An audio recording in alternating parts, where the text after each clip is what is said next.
Hi all. In this video, we will be continuing with the first module of professional ethics, which we titled as human values. So in the last video, which titled as module 1 part A, we explained the basic concepts of human values. We started with what do you mean by value. We ended up with what do you mean by integrity and what do you mean by academic integrity. I would like to take you to the last topic which we have discussed, which was academic integrity. So the academic integrity stands on the 5 pillars, namely honesty, trust, fairness, respect, and responsibility. So let's continue with the basic concepts from the first module. The next concept which we are going to deal with is your work ethics. So what do you mean by work ethics? Work ethics has been understood as the value based on hard work and diligence. So basically work ethics is being explained in a very layman perspective. It is a code of conduct, or it is an expected behavior that the workers or the employees are expected to behave in the workspace. And what is the importance of your work ethics? When you have a good work ethics in an institution, it actually increases your productivity. Productivity means basically the growth of the firm happens. I mean, the overall growth and development of the firm or the institution occurs. When the firm's growth and development occurs, there will be more cooperation between employees and employers happens in the company. Now, let's examine what I mean by the basic work ethic for an organization, or how we can maintain the basic ethics in an organization. Let's take some examples. For example, for a college, for that matter, or for an corporate office, for example, like TCS, Infosys, Wipro, Google, something like that. If it is a multinational corporation, all these are institutions. So in order to maintain a good work ethic, we need to have certain rules and regulations for that particular company or for that particular institution. Number one, we should have a uniform rules and regulations. By uniform rules and regulation, we mean that there should be that rules and regulations should be obliged to each and every employees in that particular company. There should not be any partiality between the employees in order to implementation of the rules and regulations. The second one is a communication of the rules and regulation to the employees. Once the rules and regulations is being set or being established by the company, it has to be properly communicated to the employers. For example, in an academic year or in an financial year, we set an, or the institution set an policy that each employee is entitled to take 12 casual leaves. So this is a rule which has been taken by the management, but that particular rule has to be communicated to the employees in order to have a good work ethics in that particular organization. Third one is an allow a degree of freedom to employees, which means that we should not follow the very traditional, or we call it as very conventional method of administration. So we should have some sort of freedom, or we should allow the employees to work in their capacity as it. For example, a good MNC, which is really, we call it as Google. So Google actually adapted a new kind of work atmosphere where there is no cubicle system as such. The traditional system was you have the cubicles where each employees work in a very closed environment, but these days they don't have that. They have a very flat kind of system. They don't have the tall system. They have a very flat system where everybody sit in a group and work each other. So that is kind of a freedom that the employees in Google gets. The last one is a clear and uniform holiday schedules. For example, if you have a holiday schedules, let's take an example of an MNC called as Goldman Sachs. So Goldman Sachs is an American-based multinational corporation, wherein which they allow, or it is mandatory in Goldman Sachs that the employees has to take mandatory leave for 2 months. Or for example, for 1 month. I think as per my knowledge, it is 1 month. I think it's not 2 months. So 30 days mandatory leave for each and every employees. So that is kind of a clear and uniform rules for the holiday schedule as such. So these are the things, or these are the policies which an organization can adopt in order to have a good work ethics in an organization. Now, let's see, or let's examine how to develop a strong work ethic. For example, in a college or in a government office or in a multinational corporation, for any institution for that matter, how best they can adopt or they can build a work ethic. So there are some steps. Step number one is be professional about your work. So be professional about your work means the employees has to maintain a professionalism in their work. Do the best in what you're doing. So it is basically the reliability and honesty that the work in which you are entrusted with, and deliver the best outputs, and be consistent in delivering good quality and earn good reputation as such. So it is basically being professional as nothing but give your best for your work as such. The second step is your manage your time. The very important factor in any institution is to finish your work before the deadline. That's what the management actually expects from you. Because for any institution or for any corporate companies for that matter, it's all based, your career development, your career growth is based on your performance.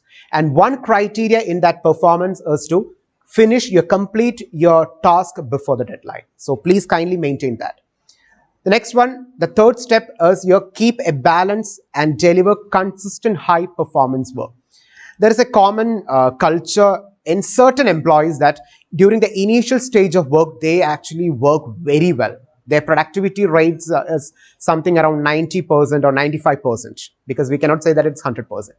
But sometimes as time passes, as they finishes 2 or 3 years in a particular company, their productivity actually lowers, or it actually reduces a bit. So that should not be the scene over there. If you are productive, if you are a professional, you should maintain a professionalism and you should maintain the productivity in such a way that it is consistent. Okay. The fourth step is develop good work habits.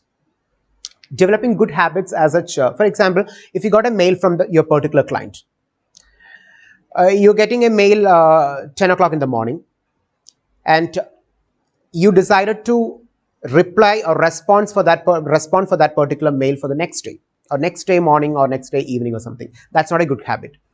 If you get a mail, if you get a enquiry from that particular client, it is always better, because it's a client.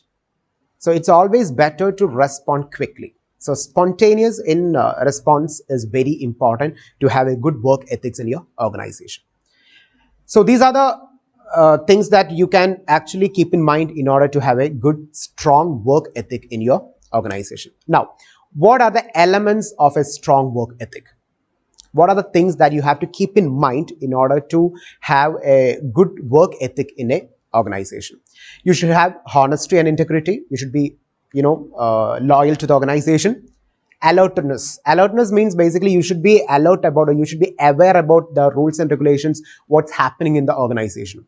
Openness. Openness means a person should be approachable. For example, if you're a manager, or if you're a team lead, or if you're an associate, if you're a vice president, which means that you're in an administrative role, you should be very open and you should be very approachable person.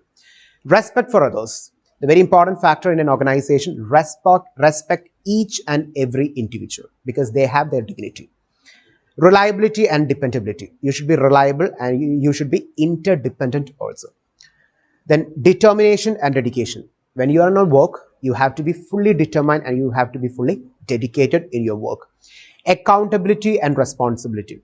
You have to be accountable for work that you are doing, which means that you are the sole responsible person for that particular work that you're doing. Confidentiality and initiative. There are some certain cases where you need to maintain the confidentiality of the work. At the same time, you have to take your initiatives. You have to put your own creative inputs in that particular project as such. So these are the elements of strong work ethics. These are self-explanatory points. So that's why I'm just moving a bit fast. Next topic which we are going to deal with from the first module is service learning.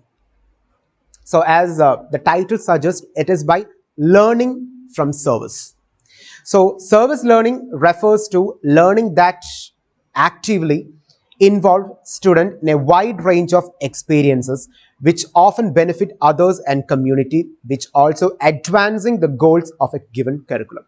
So basically service learning is nothing but it is It is an experience. It's a learning experience for students by, giving some service or by serving the society or the community as such. Because being an engineer, the main theme or agenda behind being an engineer is the problem solving skills. So engineers are considered to be the problem solvers of the society. So it is basically through engineering, what we are doing is that we are doing social engineering. That means we are, solving the problems in the society.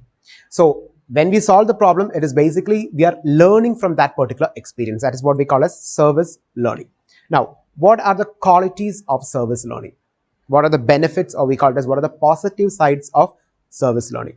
Service learning is integrative. Integrative as in like we are having an opportunity to understand what is society and what is the community is all about, and the surround in which we are living. So what is a culture, different culture, different social customs and all those things. So that is basically integrative in nature. It is reflective in nature. In certain cases, for some students, this kind of learning experience is kind of a reflection towards their life. What exactly is bad, what exactly is good, and all those things. So it's reflective in nature, and it is contextualized. So content as in like it is based on a particular theme, or it is based on a theory. For example, if you want to have a practical experience in the society, you need to have a content, you need to have a theoretical base with you. So it is basically what we are inculcating in our classrooms. We are having a practical experience through the service learning. Next one is it is strength based. So through the service learning, you will be familiarizing, or you will be knowing what is your strength, what is your weakness. I don't want to put it as weakness. I would like to say that areas to be improved. Next, it is reciprocal and it is lifelong. Reciprocal means it is a mutual give and take policy. Whatever you're giving to the society, you're getting back it as an experience. So it is a reciprocal give and take policy as such. And it is a lifelong process, means it is a continuous process. It is not just one way, or it is not just a monologue thing where you go do one time and just come back. No, it's a lifetime process where you actually get experiences and you get your strength and your qualities being polished. What are the benefits of social learning, or why the service learning is very important? We can call it as service learning or social learning, both are same.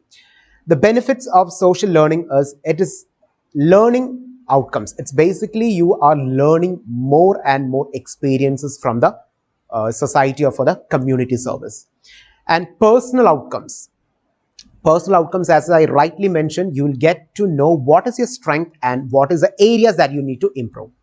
There are certain camp, or for example, if you have an NSS camp, in the NSS camp, you will be divided into different groups, and there will be one leader, wherein which that particular student might not be aware about that he has a, or he or she has a leadership quality, wherein that particular NSS camp actually made him or her to realize that she or he has a leadership quality. So it is basically reflective, and it has a personal outcome, and it has a social outcome. Social outcome basically refers to it has a service orientation. Whatever we are giving to the society, it is basically your service. Career development. These experiences, these learning experiences actually help us to improve the career, improve the productivity, and improve the work efficiency of the employees or ourselves. Relationship with institution. Through the service learning, people or the students have a good relationship. People can actually establish a good relationship between institution for that matter. It can be college or any corporate office or anything for that matter. So these are the benefits of social learning. Next topic which we are going to deal with from the first module is your civic nature. So what do you mean by civic nature? Civic nature is morality or standard of righteous behavior in relationship to a citizen's involvement in society. In such a way that, or in short, we can say that it is a standard set of behavior from an individual. So civic nature is nothing but it is a harvesting of habits important for the success of a community. In order to have a successful life in a community, or in order to have a successful and peaceful life in a society, we need civic nature. We need a civic virtue, or we call it a civic nature because it is basically the expected set of behavior from an individual. For example, what I have given in the PPT is voting, because India is a democratic country, and every on a regular basis we have a system in which different countries, sorry, different parties, different political parties contest for the elections, and whoever wins the majority goes for the union parliament. So, and it is our responsibility where you have to cast your vote and you have to elect the representatives for that particular area as such. So that is a civic nature, that is an expected moral behavior that the society is expecting from us. So that's an example for civic nature. Now, another important small topic from module 1 is your respect for others. What do you mean by respect for others? It's self-explanatory, which means that we need to respect others, whether it be an elder person or a younger person. In the very first topic in the human values, we have discussed that the whole concept of respecting others is being inculcated by the family, by your family members, because from childhood onwards we used to hear that when you see an elder person, you need to raise yourself, you need to wish them, you need to greet them. So these are the values that which is being inculcated from the family itself. So respect for others is basically it can be called as a esteem, or is a positive feeling or action which shows towards something or someone considered important or held in high esteem or regard. And respect for others is also a process of honoring someone by exhibiting care, your concern and consideration of needs or feelings. For example, in your class, because you all are engineering students, and in your class somebody is entrusted to present a particular topic or a seminar or something like that. If a particular person has done a wonderful seminar, a wonderful presentation, it is our responsibility, it is our expected behavior to go to that particular person and to say that it was a wonderful presentation, you did a good job, or it was an excellent job. So that kind of respect, that's what we call as respect, what we call it as honoring others. If something has done by some particular person, it is said or it is expected that the others has to go and wish them or honoring them. Normally what we use, the common jargons that we use as thank you in the Western countries, or namaste in Indian context when you would like to greet others. So respecting for others basically means it is honoring others for some actions which they have done in a right pattern as such. Now, how to respect others? There is a whole lot of confusions in between individuals, or among individuals, or among students, how to greet others, how the others feel it, or what are the common things that we can use in order to greet them. So it is basically respecting others doesn't mean that just wishing them. It is not just wishing them, or it's not just say hi, thank you, or thank you, thanks a lot for that particular job, or it's not just a thank you. Respecting others means a lot, and they are as follows. We have listening to other person. Respecting others means we have to listen to other person, what they want to say.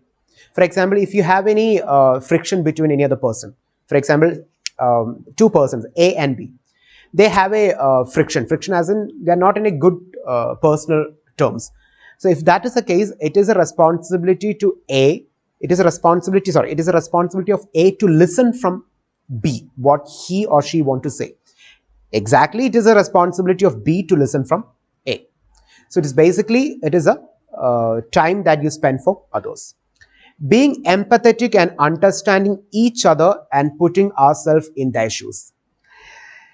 I don't want to put it as like respect, but when it comes to respecting others, it is more basically it is empathetic in nature. Empathetic means we should think in others' perspective.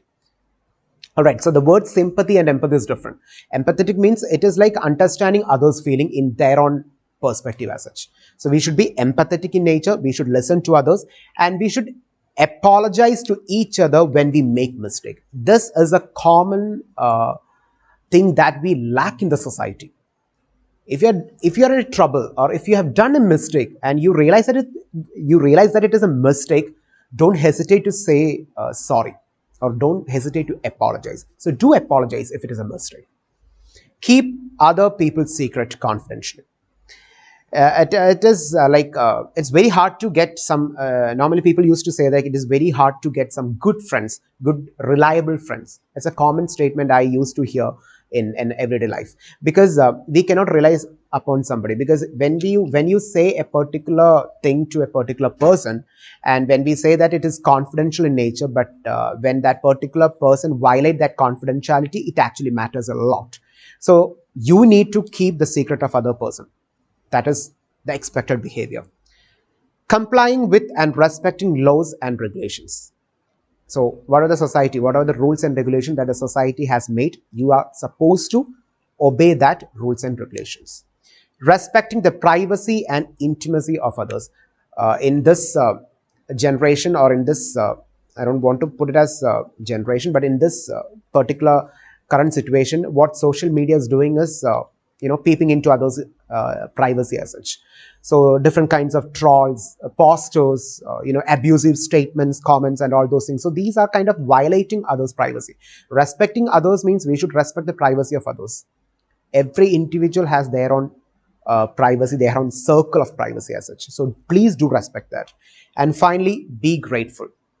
Be grateful to God, be grateful to your parents, be grateful to your society for whatever you are having. So these are the common things, or these are the not common things, or these are the certain aspects that you have to keep in mind while you are respecting others, or while you are behaving, or while you are interacting with other people.